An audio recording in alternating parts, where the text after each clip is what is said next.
नमस्कार, मी प्राध्यापक सुधीर दिंडे। आज आपण ह्या BA प्रथम वर्षच्या ह्या ऑनलाईन लेक्चरमध्ये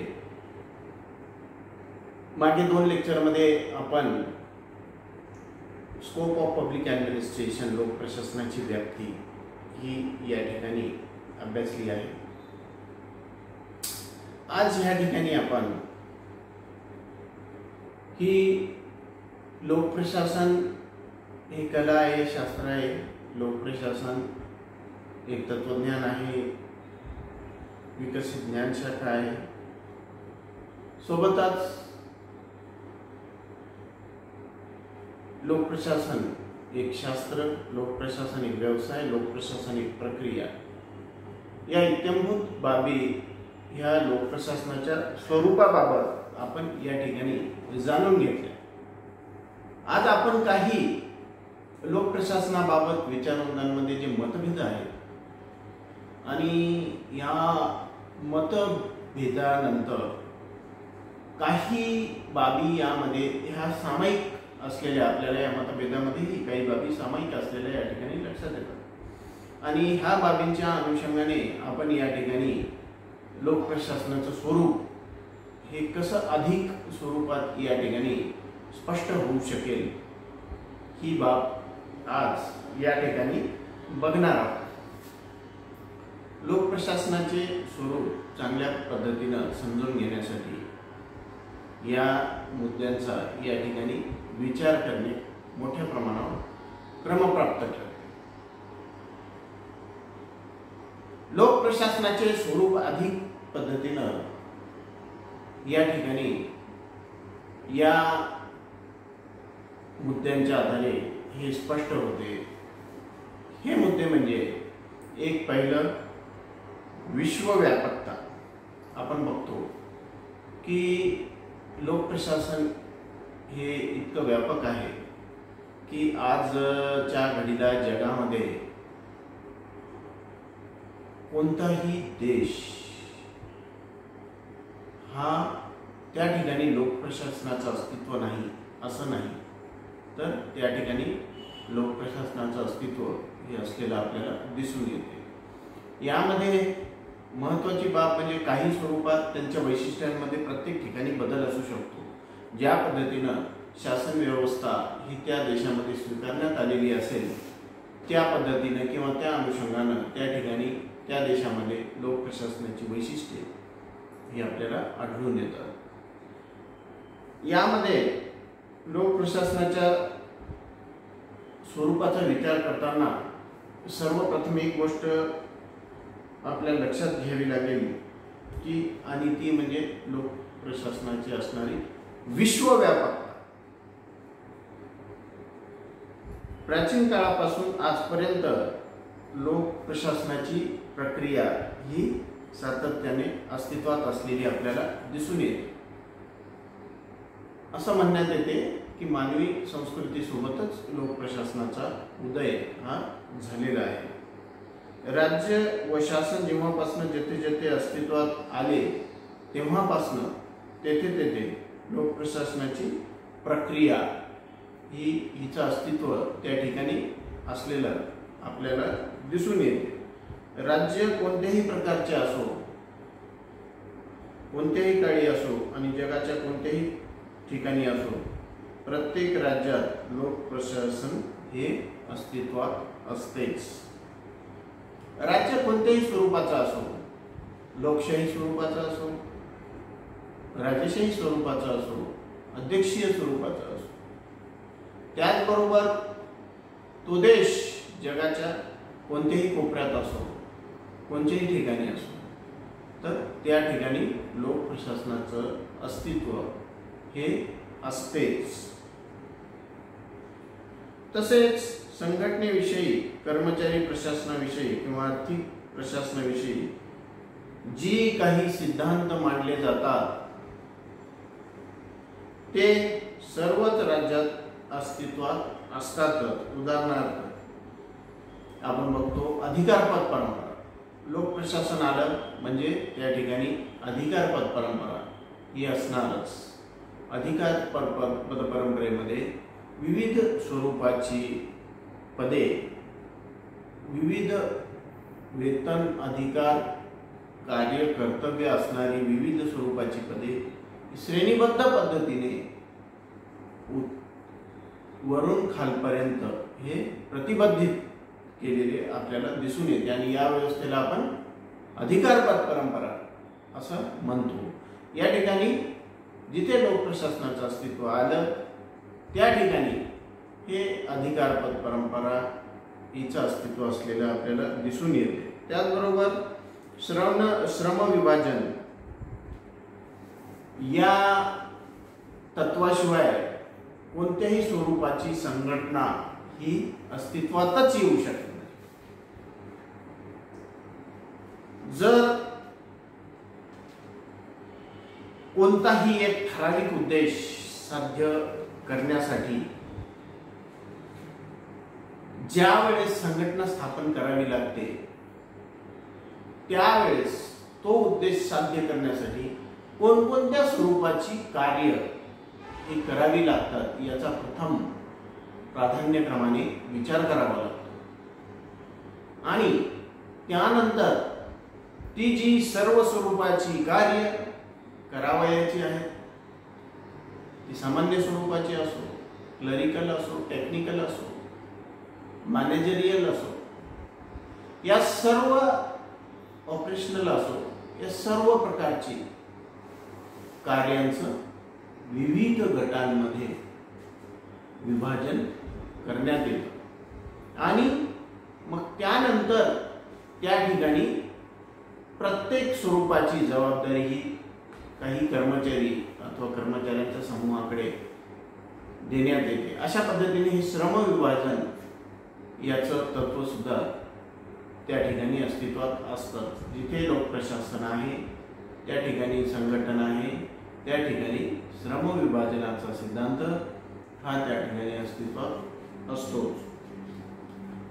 त्याचबरोबर विश्वव्यापकतेबरोबर आपण बघू, आज लोकप्रशासन ही एक स्वतंत्र विकसनशील ज्ञानशाखा असलेली आपल्याला म्हणता येतं. पूर्वी लोकप्रशासनाला राज्यशास्त्राचाच एक भाग मानण्यात येत होतं, परंतु आधुनिक काळात लोकप्रशासन एक स्वतंत्र सामाजिक शास्त्र म्हणून पुढे आलेले आहे. लोकप्रशासनाचे स्वतःचे स्वतंत्र तत्वे, सिद्धांत व तत्वज्ञान आहे. लोकप्रशासनाचे एक स्वतंत्र तत्वे, सिद्धांत व तत्वज्ञान आहे. लोकप्रशासन शास्त्राचा विकास हा वेगाने होत आहे, कारण आपण बघतो देशामध्ये विविध महाविद्यालय आणि विद्यापीठामधनं हा या लोकप्रशासनाचं अध्ययन आणि अध्यापनाचं कार्य हे चालत असलेलं आपल्याला दिसून येतं आणि सोबतच मोठ्या प्रमाणावर लोकप्रशासनामध्ये संशोधनाचं कार्य सुद्धा चालत असलेलं आपल्याला दिसून येतं. अशा पद्धतीनं हे लोकप्रशासनाला प्रामुख्याने विकसित करण्याची एक प्रक्रिया वेगाने सुरू आहे असं आपण म्हणू शकतो आणि त्यामुळं दिवसागणिक हे जे लोकप्रशासन शास्त्र आहे हे विकसित होत चाललेलं आपल्याला या ठिकाणी दिसून येतो. नवनवीन विचारसरणी, दृष्टिकोन यामधून अस्तित्वात येत आहे. नवनवीन तत्वे, सिद्धांत, विचार, दृष्टिकोन या लोकप्रशासनाच्या विकासातून अस्तित्वात येत असलेली आपल्याला दिसून येतात. त्याचबरोबर आपण बघतो की नवनवीन शाखा जसं विकास प्रशासन आहे, त्याचबरोबर तुलनात्मक प्रशासन आहे, पर्यावरण प्रशासन आहे. या अशा पद्धतीने नवनवीन विचार, नवनवीन शाखा, नवनवीन तत्वे, त्याचबरोबर नवनवीन अशा स्वरूपाची सिद्धांत या ठिकाणी अस्तित्वात येत असलेली आपल्याला दिसून येतात. लोक प्रशासनाच्या नवीन शाखा उपशाखा वेगाने विकसित होत आहेत. लोक प्रशासनाच्या नवनव्या शाखा यामध्ये प्रामुख्यानं प्रथम दर्जेतून तयार झालेली शाखा म्हणजे विकास प्रशासन. अशाच पद्धतीनं तुलनात्मक, पर्यावरण, आर्थिक अशा विविध स्वरूपाच्या लोक प्रशासनात शाखा उपशाखा या तयार होत गेलेल्या आपल्याला दिसून येते. या सर्व शाखा उपशाखा यांनी आपण बघतो की या लोकप्रशासन शास्त्राला एक तात्विक, एक सैद्धांतिक बैठक ही मिळवून दिलेली आपल्याला दिसून येतं. या विविध शाखेमध्ये तुलनात्मक प्रशासन, नियोजन प्रशासन, विकास प्रशासन व अनेक अशा स्वरूपाच्या शाखा आणि उपशाखा ह्या लोक प्रशासनाच्या अस्तित्वात आलेल्या आपल्याला दिसून येतात.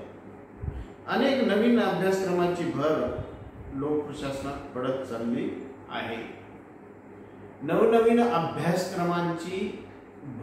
अभ्यासक्रमाचा भर हा लोक प्रशासनामध्ये होत आहे. आपण बघतो की आजच्या परिस्थितीमध्ये काही दिवसानंतर अभ्यासक्रमामध्ये नवीन संकल्पना यांचा समावेश होताना आपल्याला दिसून येतो. मग ते नवीन लोक प्रशासन असो, नवीन व्यवस्थापन असो, ई शासन असो, ई प्रशासन असो, अशा विविध नव्या संकल्पनांचा भर ह्या लोक प्रशासनामध्ये होत असलेला आपल्याला दिसून येतो. ऐतिहासिक, सामाजिक, यांत्रिक, मानवी, पर्यावरणात्मक, तुलनात्मक अशा अनेक दृष्टिकोनातून आजच्या परिस्थितीमध्ये लोक प्रशासनाचा अभ्यास करण्यात येत आहे. आपण बघतो की अनेक दृष्टिकोनातून लोक प्रशासनाचा अभ्यास करण्यात येत आहे आणि हा जो अभ्यास आहे तो प्रामुख्याने लोक प्रशासनाला अधिक स्वरूपात विकसित करण्यासाठी उपयोगी पडत आहे असं आपण म्हणू शकतो. लोक प्रशासन शास्त्रांची परिपक्वता हे विविध दृष्टिकोन आणि ह्या विविध दृष्टिकोनातून होणारा लोक प्रशासनाचा विचार किंवा अभ्यास यामुळं लोक प्रशासनाची परिपक्वता ही अधिक सबळ होत चाललेली या ठिकाणी आपल्याला दिसून येते. एकूणच सांगायचं झालं तर असं दिसून येतं की लोक प्रशासनाचा जो काही होणारा विकास आहे, एक स्वतंत्र विकसनशील ज्ञानशाखा ही आता एक स्वतंत्र विकसित ज्ञानशाखा होण्याच्या मार्गाने याचा प्रवास जोरात सुरू झालेला आपल्याला या ठिकाणी दिसून येतो. आणि अशा पद्धतीनं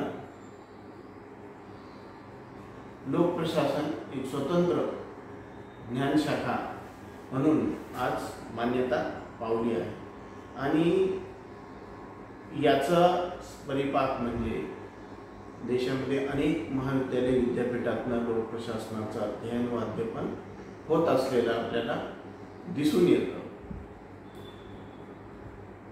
अशा पद्धतीनं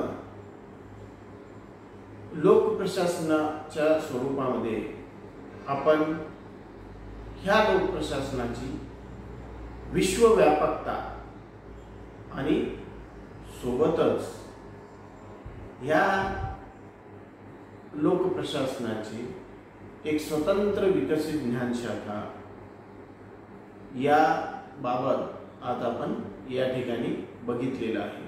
लोक प्रशासनाचे स्वरूप या संदर्भात उर्वरित भाग आपण पुढच्या लेक्चरमध्ये बघू. धन्यवाद.